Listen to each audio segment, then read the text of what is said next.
You are listening to SPN, the Sports Podcasting Network.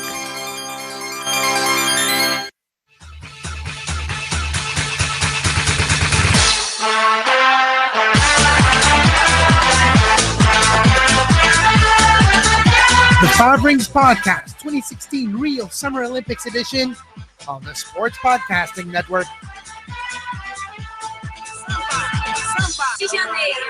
We're rounding the final bend. The finish line, it's right ahead. We're in that final kick, Kevin. Only unlike the Olympians, we're fueled by Diet Pepsi and Jujubes, unlike the Olympians. But we are in the final show of our daily coverage of Rio 2016, Kevin. It's the end.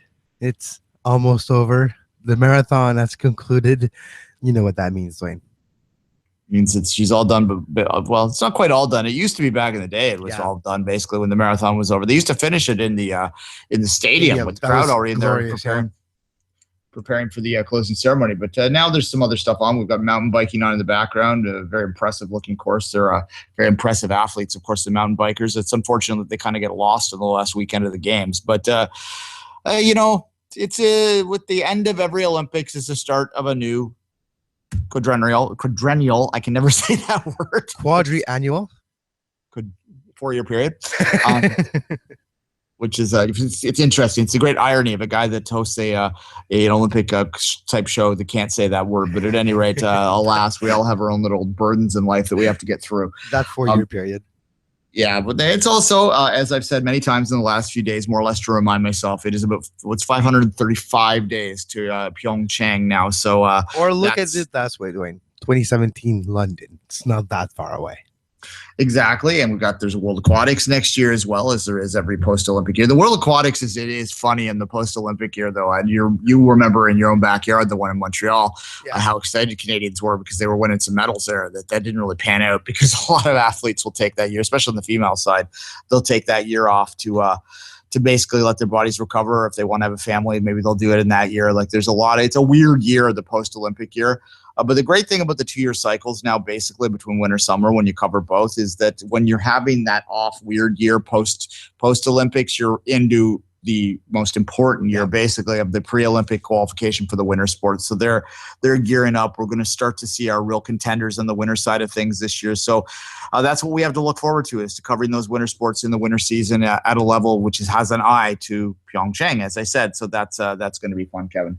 Exactly. And and we still have the capabilities of rewatching events from Rio online forever. So I might take advantage of this just to make sure that when you're an addict and you stop cold, it's not necessarily easy. But if you ease off a little bit, slowly dwindle down on the amount of consumption of your addiction, eventually when you become not addicted anymore, it's not that difficult. So I might take some time this week and rewatch just a couple of events that I didn't have time to watch as a whole. Yeah, well, you go all the way. London, you can see all the London games on there too. I haven't looked back further than that. I'm sure that there's more complete events out there. I know you can watch the complete opening ceremonies. I watched the complete opening ceremonies for Moscow one day. I wouldn't recommend that. No, don't. It is something that I watched. Exactly. It's a lot of marching tanks and stuff. It was very, very Cold War and very 1950s almost. But at any rate, that stuff's out there if you want. And that wouldn't fly today either. Can you imagine like the Olympic ceremony with like a military show of prowess? Yeah, that wouldn't necessarily fly.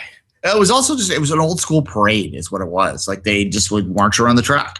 And it was like, here's our industrial workers here, and here's our tanks, and and it was like wild. It's like surreal to watch. Back then, Duane, there was no internet, so it was literally the introduction to the world. The world was coming to Russia, so it was the first time they were seeing. You know what I mean? It's not like it is today, where it's more of a show than just literally a gathering. Well, the world wasn't coming either, but that's another story altogether. Yeah, exactly. All right, but we still have half a day left of competition at this point. We're going to review basically, I think we can say that it's all done. We'll with the caveat that this mountain biking racing is going on in the background. There's still the men's basketball final, which I'll likely watch this afternoon, the volleyball as well. There's stuff out there to watch, but with those folks off of our medal consideration at this point, and I think they'll probably get over that. We're going to do our medals for our final day of competition. As I've said before, before, the way this will work when we wrap it up, we will do a wrap-up show where I haven't worked the complete format out yet, but basically we'll have a gold, silver, bronze, and wood medal for the Canadian athletes and a gold, silver, bronze, wood medal for the world athletes. I'm working in my head whether I'm going to exclude Bolt and Phelps from those considerations just because that's too easy. I'm going to make us work a little bit more, Kevin, but we may just have a debate about Bolt and Phelps separately on the show as well or something too. But some that kind of concept is what we're going to have. We're going to have to give them at least honorary ones, where if we're not going to give them one with their hard work, we're going to give them like for forever a gold medal of the 5 rings. Like they're forever a 5 rings gold medalists from now on.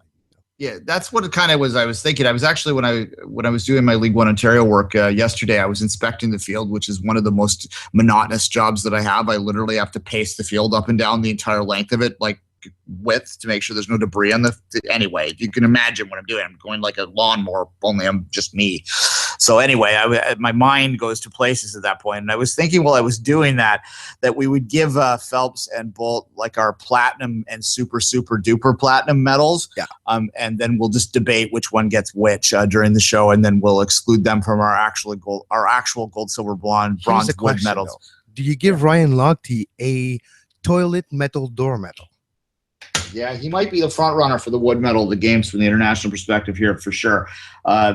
His story today was that the reason he lied is because he was still drunk from the night before, which is a great excuse. Oh, anyway. Yeah, exactly. It doesn't matter. I was drunk, right? It's not my fault, right? That's an excuse you give your girlfriend or boyfriend because you missed their, meeting with their mother, not because you accused a foreign country's people of a crime. But at any rate, I moved past this at this rate. It's a story that I don't have a lot of time for, as I said. But let's move into the final day competition here and give our medals for that day specific to them. And we'll start, as we always do, with the negative so that we can end with the positive. Kevin, I'll let you start today. What's the wood medal? My wood medal goes to the attitude of the Brazilian people. And this stemmed from the interview Martha gave post-match after Brazil was defeated in the bronze medal match by Canada in the women's football tournament. Martha literally gave a plea to the camera with tears in her eyes saying, "People, don't give up on us. Don't forget us. Don't just leave it all up to the man. Don't forget about us. Even though we didn't get a medal, we're still here. We exist. Support us. Support women football. We're worth it. We're worthy." That's what she was saying to the camera. And the fact that it's 2016 and one of the best player ever in the women's side has to plead to the camera and to her supporters to not give up on a team that played great football and just were met by a team that played a great game, but are one of the best in the world. And Martha, one of the best ever player in this sport, has to have that type of literally like a lawyer's plea to the fans to make sure that they don't forget about us. It tells you all about the attitude towards women team sports still in some places in this world. And my wood medal goes for this today.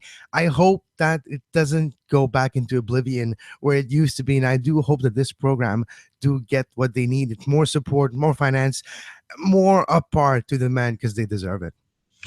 Yeah, look, the biggest area of growth in women's football in terms of the countries that are not fully committed to it and not fully investing in the way that they probably should is Latin America across the board. And Brazil, I would include in the Latin America Latin mix and South there. American, yeah. Like, because I would include Uruguay, Argentina. Their women's program isn't the same, even worse than what Brazil is, but even less attention is brought to them. Yeah, exactly. Brazil's actually, and this kind of says something based on that plea, they're actually one of the better ones in terms of their competitiveness. You look at like the support that Costa Rica would get compared to their men, that Colombia would get compared to their men, and it's not even in the same conversation. It's barely the same sport in terms of that end of things. And as people that we cover the women's game all the time. If you're new to listening to us, we have Soccer Today or on our various soccer platforms. We talk about women's football all the time. So this is something we know well. It's really just a shame because they've added such value, the Latin American countries, such value to the men's side of the game that they're really lacking on the women's side of the game. And the Europeans over the past 10 to 15 years. Well, certain European countries were, on the forefront right there, especially the Scandinavian countries. They were the leaders in the beginning, but now pretty much across the board, the European countries support and are doing things at on the women's side of the game to raise it up to the standards that it should be at. And, although we'd like to see more in some cases, I think that the level of support and effort that's going on there is much, much, much greater than it is outside of in Latin America. As I said, it's just unfortunate, and they're really lagging behind. It shows on the pitch. And Brazil had a chance here at home to really grab a hold. But I wonder, even if they had won the gold medal, whether it might have just been fleeting. And maybe ironically, by not getting the gold medal, that might be the kick in the teeth, because they lost to Canada in a bronze medal game, that they might say, how the hell are we losing to a country like that in any version of this sport? In the same diatribe that she made after the game, Duane, she mentioned how Canada is a great team. We just didn't lose to any team. They're great. She praised Sinclair, because they were teammates for 3 years in the NWSL. So they praised each other, and Marta in that interview praised Canada just before that plea. So she was laying the groundwork, saying, look, people, we didn't lose to just any country. Get your head out of the sand and look at the landscape of women's soccer. We lost to a very up-and-coming team that surprised everybody, and they beat us on the day, but we're still worthy. That was the basis of her comments. Yeah, I think they were teammates in WPS, which is, I don't just say that to correct you. No, but it's even it's to illustrate that you can't even remember what league it was because of the dynamic women's football is so challenging, right? Exactly. I was thinking WSL, but I think you're right. Yeah, maybe the first year of WSL, if I remember, but probably no, the days before that. Yeah. Yeah, there's been 3 anyway. WUSA, I believe, was the first one called the Women's United Soccer. Anyway.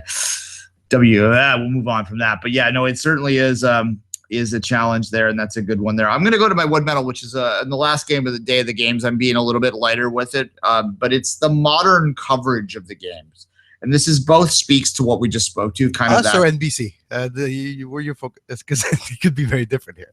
Well, no, I'm going to include CBC in this and any of the modern things, because it's kind of going on a couple different angles. First off is the tabloid coverage of the game.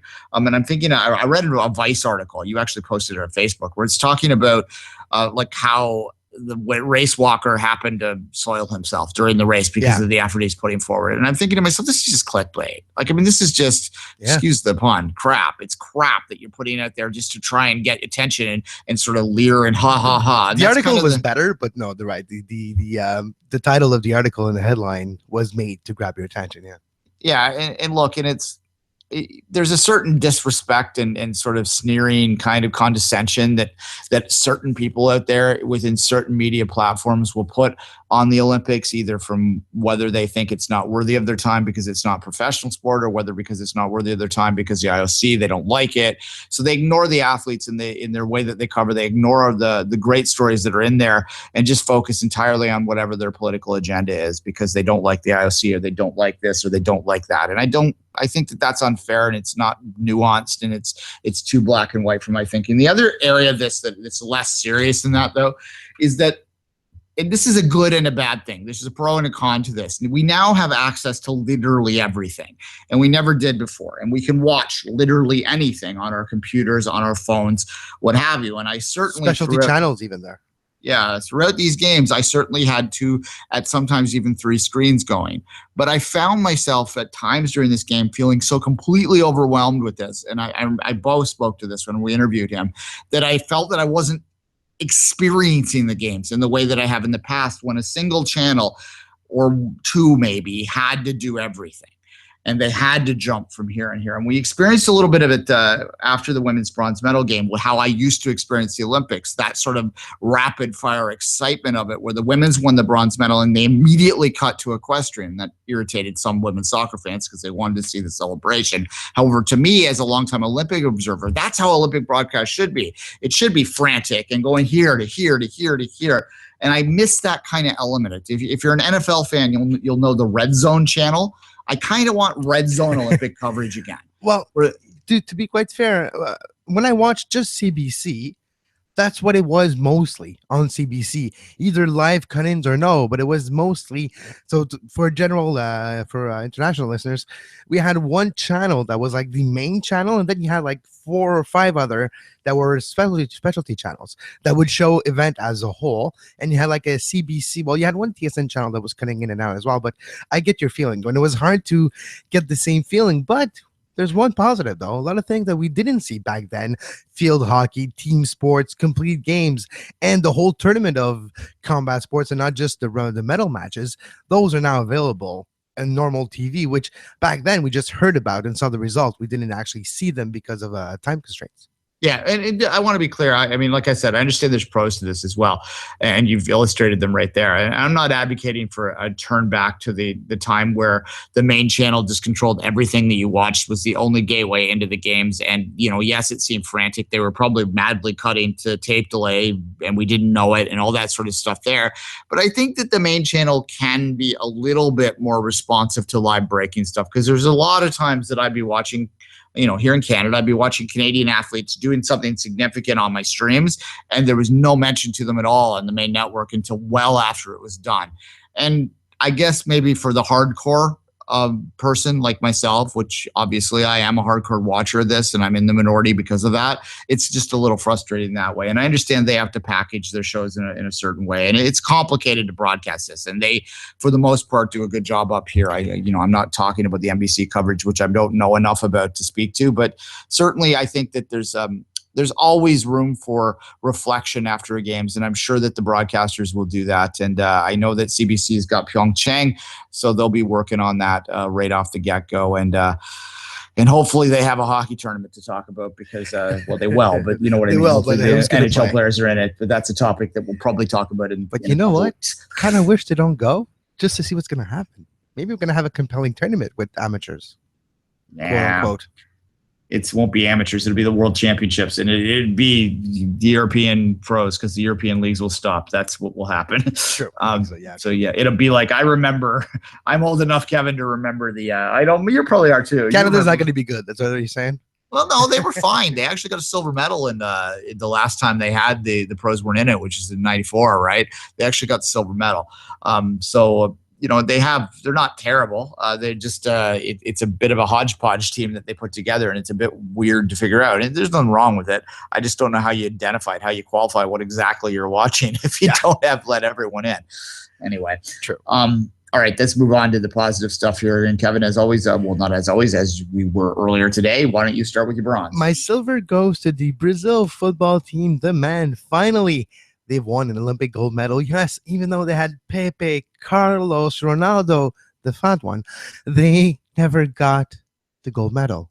They did this time. Neymar, amidst controversy earlier in the tournament, partying and all the allegations of his exterior activities, not contributing to the team earlier on, and the difficult early group stage they had, they put all that aside for a dominating knockout round, and they won against Germany. So a little bit of a band-aid on that wound from 2 years ago. Yeah, it doesn't cure everything, but it's a little band-aid on that wound, and they finally got the gold medal. Yeah, well, that is my gold. So, I sorry to cut the grass under you. Well, that's okay, but for a lot of reasons you point to, they beat Brazil or Germany in a shootout too, which will further end the myth that Germany's unbeatable in shootouts, which is a good thing too. But you could tell it's the last day too, because I actually went to silver. I skipped my bronze too, so I'll switch it. I'll put it to my gold, and we can talk about it later if you want. It's fine. We're talking about it now. I'll let you go back and do your bronze before I do my bronze. But that was my gold medal performance. Just because of the pressure they're under. And again, I remember, and it reminded me a lot of Vancouver for the hockey team here. We spoke of them a minute ago, because the Canadian hockey team, ice hockey team, did not start very well in Vancouver, but they finished on top. And that was all that anyone ever remembers about that. And that will be all that anyone remembers about Brazil finally winning its Olympic gold medal. One funny little story. The broadcaster actually said that Brazil had won the World Cup when he called the final penalty. Olympic broadcaster goes, they finally won the World Cup at home, and it took him about a half second before he realized that he said World Cup instead of Olympic. So there you go. He's a little late to the party, or a very funny Freudian slip. All right, why don't you go back to your bronze? Peter Sagan of Croatia. He is a rider of League of Cannondale. Think of this year, I believe he's going to have a new team next year. It's going to be with Trek Segafredo. I think he's with Trek this year already, so it just moves quickly in the world of cycling. But Peter Sagan, the world champion of road cycling, he's actually competing in the mountain bike event today, and he was second the last time we were watching the event a few minutes ago. He was in the lead pack, and he came into this event not knowing what was going to happen, having practiced and got ready for the event. Yes, but it's not his specialty. He does have one of the best bike handling skill in the pro road cycling peloton. We've seen him do wheelies, bike hops, have fun on his bicycle, and he's used to having those type of skills put to the test, but now it's really put to the test. He was second at the last time I checked. It's impressive to me. We'll see if he medals or not, but just the fact that he's there, willing to try something new, willing to expose himself. Hey, he could have finished last, not being in the World Cup stage of this competition, not knowing the field. It's a different sport, literally, with different landscape, different obstacle. You don't have like rocks to jump over on the road. Just a little heads up if you're not aware of what road cycling is. It's you bike on roads. So when you're not, it's totally different discipline. So for me, what Peter Sagan is doing is impressive. I'm not surprised because he has that kind of personality, that kind of charisma. He wants to have fun, and for him, it's just another type of race that he can have fun in. And so far, so good. Maybe he'll go BMX next time. Why not? Hey, I might as well go all in. Let me just do 360s and try to land and not kill myself. Competing with 10-year-olds, basically. I'm exaggerating a little, but it's a very young discipline, BMX. All right. I just ab-libbed a wood medal. Sorry, not a wood medal, a bronze medal. So I'll make it my bronze medal. So I'll make this what medal am I even on? We'll make this my silver medal. So then I'll make my silver medal my gold medal because we made, you know what I mean? Yeah, exactly. It's getting convoluted here. We're late into the game. I'm going to talk about the equestrian because I talked about the equestrian event throughout this a little bit in the last week because of how it compelled me a little bit more than I thought it might. And Eric Lamaze got the bronze medal for Canada, so that's the second medal in his career. That's good there. But it's more the fact that there were 6 riders that got to a jump off. That meant that they went perfect through the whole competition, and the immense pressure that they would be under and the immense pressure that they, the ability to control an animal of that size and that much power over that many days. And it is a grueling competition. And I know people will roll their eyes at that because they look at it and say, oh, well, they're just horse jumpers, right? But they do it. They're jumping for 6 straight days, basically, to get to the medal. So by the end, it got to 6 men who went they were all men. They went all the way to the fact they've been perfect all the way through. So I'm going to give them my collective silver medal for getting to that jump off and a little tip of the hat to the Canadian athlete, Eric Lamaze, who won his second Olympic medal after having a very public, he got caught up in recreational drugs prior to that. Prior to Beijing, yeah. Yeah, prior to Beijing. And, that's an embarrassing thing, I think, for anyone and there, but for the grace of God, right? Go, many of you listening. Let's not kid ourselves. So he dealt with that with humanity. And he had humility. Go ahead. He had as well other things not necessarily going his way since Beijing, having to change a horse. He was famously with Hampstead in 2008 when he won his medal, surprisingly, in Beijing. Now with Fine Lady, he had complication with other horse in between. So now he was able to 1 year before the game get used to Fine Lady, be able to establish that relationship and perform well at the Olympics, all just months and not a year before the game. So that in itself is an accomplishment as well.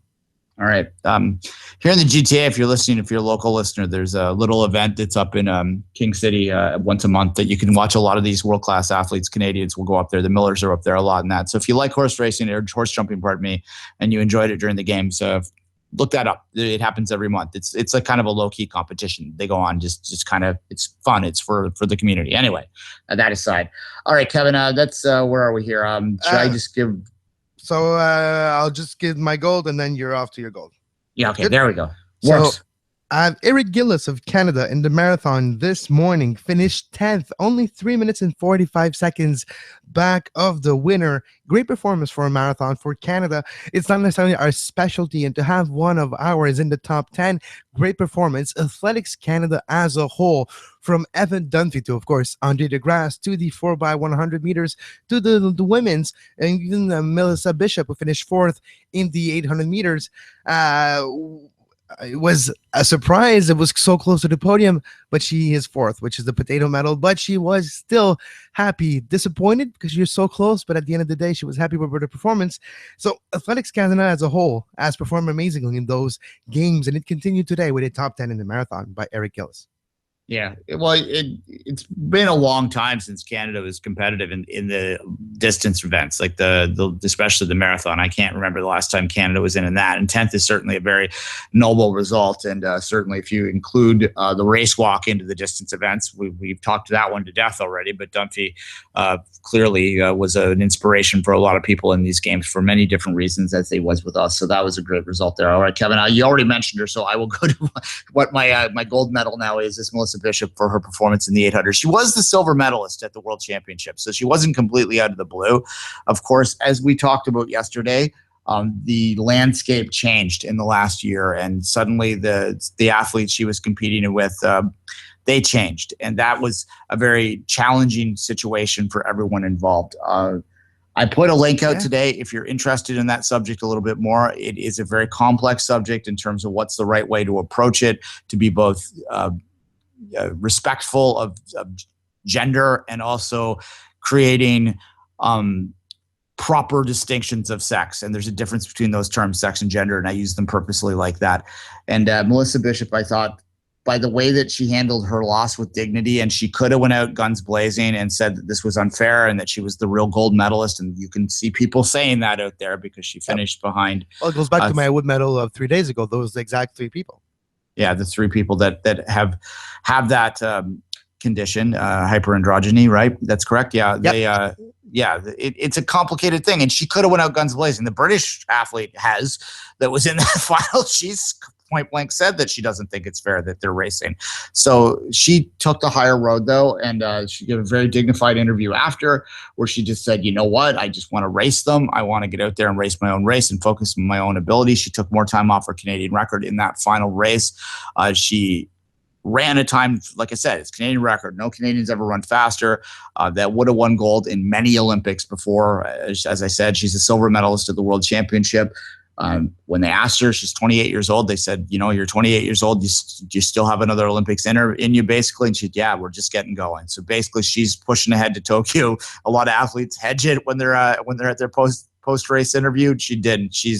She's all in, and she just wants to figure out how she can get those 4 seconds to catch up to those athletes that are in front of her, regardless of what the circumstance or whatever advantages they have. And she's just taking what really I think is the right approach to it, is that whatever, you race who's on the line, and you don't worry about anything else. And she did that, and I thought she was a very deserving gold medalist for us, even if she didn't medal in the Olympics itself. She medaled in our hearts. And if you can find the links to the story of her and her coach in her normal track university training center. Yeah, exactly. Her relationship with her coach is very special. Her loyalty to him dealing with illness and the disease, and the way they reworked and they relearned to work together properly. It's a great story. And fourth in the Olympic, fourth in the world, with the controversy that's going on in this discipline, this distance, it's quite an accomplishment. All right, that's going to do it for our daily editions. Well, I'm going to give ourselves a gold medal for doing that daily. We missed one day, and we caught up to that day the next day, so we're better than we did in Sochi.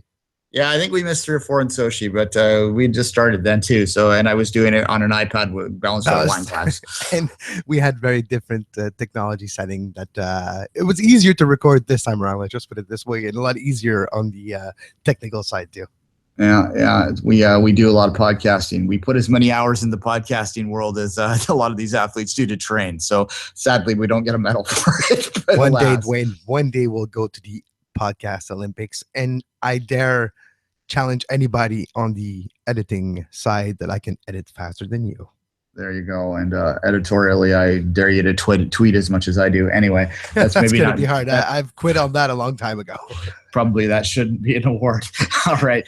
Speaking of which, if you have enjoyed the Five Rings podcast Twitter feed over the past 2 weeks, it will slow down a little bit, but I am going to make a concerted effort to get pertinent. Kevin can as well. Kevin did a little bit of tweeting as well in the game. It's kind of, you can tell our tone difference. Generally, if it's about cycling, it's Kevin. but nonetheless, if it's like a smarky joke or something, that's me. If it's like actual content, it's more Duane. Yeah, so I'm going to make a concerted effort to be a little bit better at keeping that up between games. But certainly, if you want to follow my normal ramblings, it's at 24th Minutes. Kevin's is at Kev Laramee. And until all that time, I'll stop talking. We're going to come back to wrap the Olympics up later this week. We're not sure when. Watch that feed. We'll let you know there. But on that note, my flame's going out, Kevin. And as always, say goodbye. Until the next big event in the world of sports, where you will get your daily shows once again, we say own your podium for one last time. You were listening to SPN, the Sports Podcasting Network. Visit us, sportspodcastingnetwork.com.